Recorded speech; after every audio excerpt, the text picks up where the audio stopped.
Greetings and hello everyone.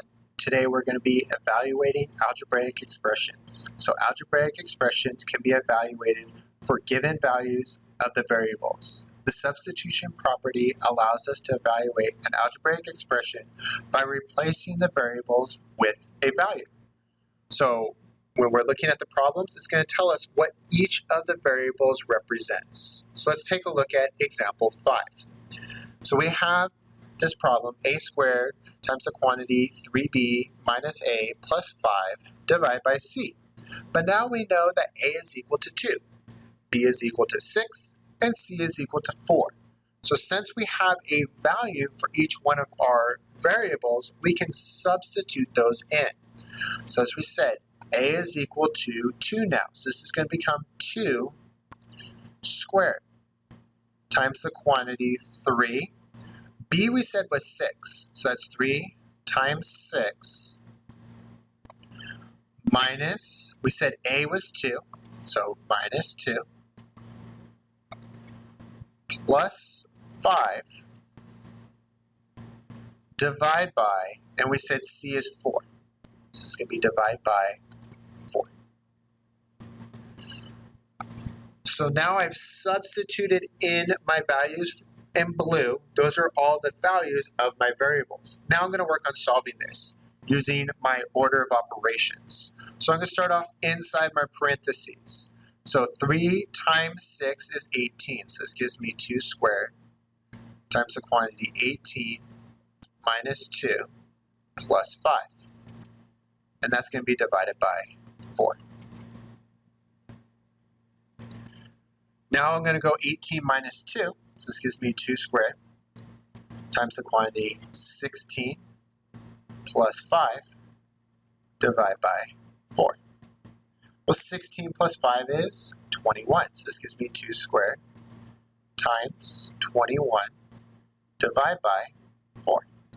So parentheses have been handled. Now I'm going to move on to my next idea in PEMDAS. So that's going to be exponents. So I'm going to do this exponent next. So 2 times 2 is 2 squared is 2 times 2, which is 4. So this can give me 4 times 21 divided by 4. So 4 times 21 is 84 divided by 4, which gives me 21.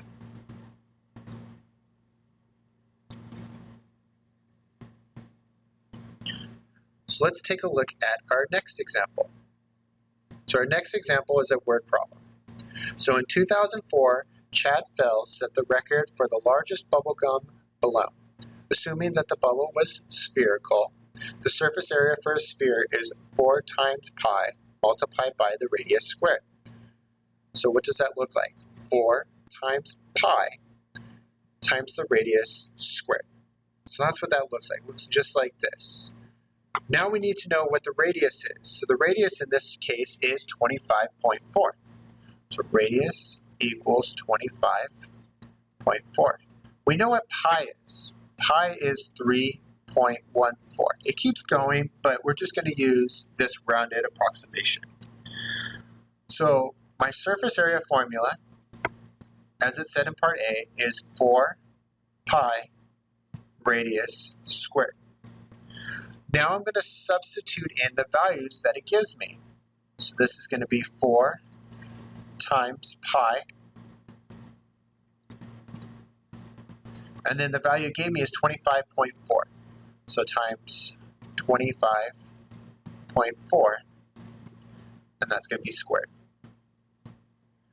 So my first step is parentheses. And these parentheses are multiplication. So they're not the parentheses that I need to handle. Next up is exponents. So I'm going to multiply 25.4 times 25.4. So this is going to give me 4 times 3.14 times 645/16. So 645 and 1600ths to be exact. Now I'm going to do multiplication division. So I'm just going to multiply across. So this is going to give me 4 times 3.14 is 12.56 times the quantity 645 and 1600ths.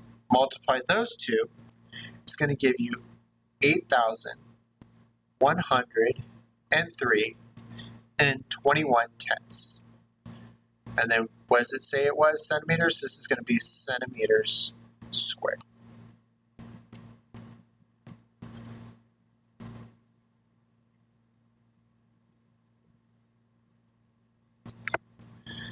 Let's take a look at one more problem. So I want to solve this one out. So we know A is 4, B is 6, and C is 8. So B, as we said, is 6. This is going to be 6 times 9 minus C is 8. Divide by A is 4. So that's going to be 4 squared. So let's go ahead and do what's in the parentheses first. So 9 minus 8 is 1, so it's going to be 6 times 1 over 4 squared. Let's do the 4 squared next. So 6 times 1 over 4 squared is 4 times 4, which is 16. So this is going to be 6 over 16. Now we can multiply 6 times 1. So that gives me 6 over 16. I know I can reduce this. I see that I have a 2 in the top, and I see that I have a 2 in the bottom. So 6 divided by 2 is 3. 16 divided by 2 is 8. So my solution to this is going to be 3/8. So go ahead and review through the ideas for today, and have a great day.